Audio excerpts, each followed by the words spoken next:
बड़ी खबर आई इजरायल के बंधकों से जुड़ी। इजरायल के मीडिया के मुताबिक बंधकों की रिहाई के लिए नेतन्याहू एक समझौते की तैयारी में जुटे हैं। खबर के मुताबिक इस बात के संकेत खुद नेतन्याहू ने एक अमेरिकी न्यूज चैनल से बातचीत के दौरान दिए।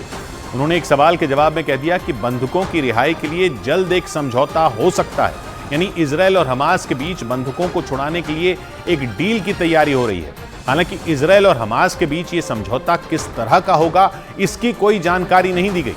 लेकिन इजरायल के मीडिया ने दावा किया कि बंधकों को छुड़ाने के बारे में जल्द ही कोई ठोस फैसला लिया जा सकता है, क्योंकि 7 अक्टूबर को बंधक बनाए गए लोगों की कोई जानकारी न मिल पाने की वजह से नेतन्याहू पर दबाव बढ़ता जा रहा है।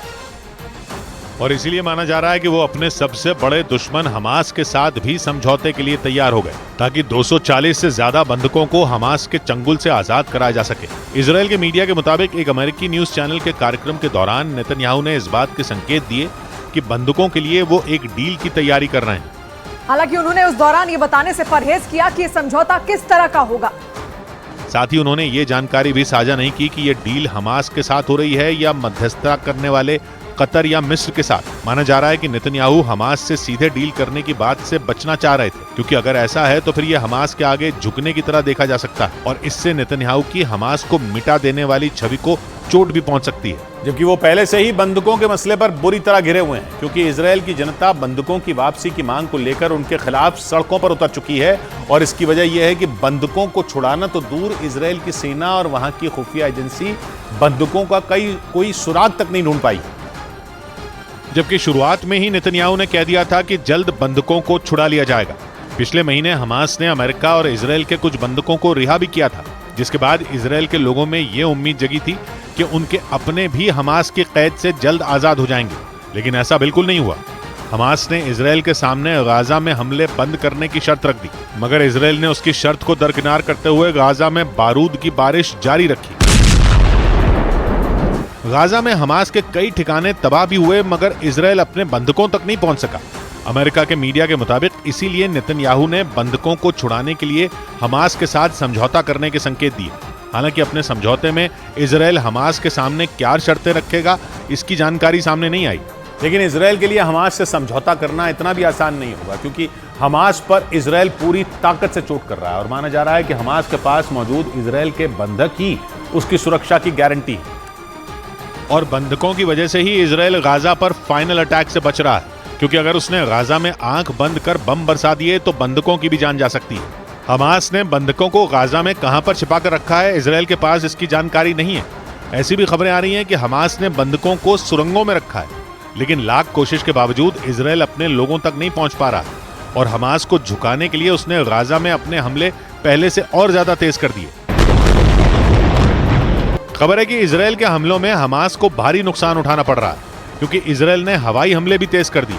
7 अक्टूबर को हुए हमले के बाद से ही इजरायल गाजा से हमास की जड़ों को काटने के लिए कहर ढा रहा है। लेकिन अगर किसी ने उसके हाथ को बांध रखा है तो वो इजरायल के बंधक ही हैं। और इसीलिए हमास ने बंधकों को ढाल के तौर पर इस्तेमाल करते हुए इजरायल के सामने बातचीत के लिए अपनी शर्तें रख दी।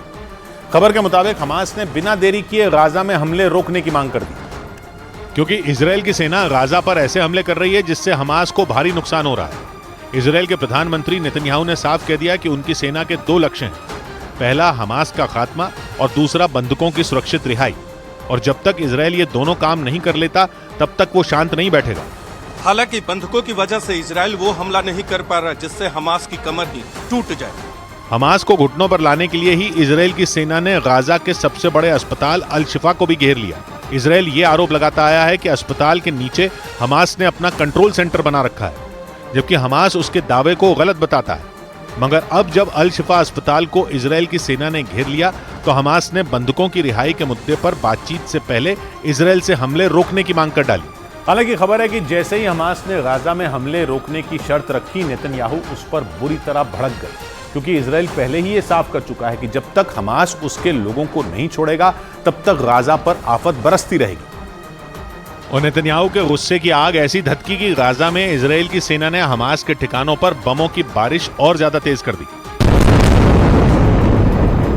इजरायल यही चाहता है कि हमास का इस तरह से खात्मा किया जाए कि वो दोबारा खड़ा ना हो पाए, क्योंकि हमास लंबे वक्त से उसके लिए मुश्किलें खड़ी करता आया। लेकिन 7 अक्टूबर को उसने सारी हदें पार कर दी थी। हमास ने न सिर्फ इजराइल में कत्लेआम मचाया था बल्कि वहां से 200 से ज्यादा लोगों को बंधक भी बनाया था, जिसके बाद से ही इजराइल की सेना हमास के ठिकानों को तबाह कर रही है।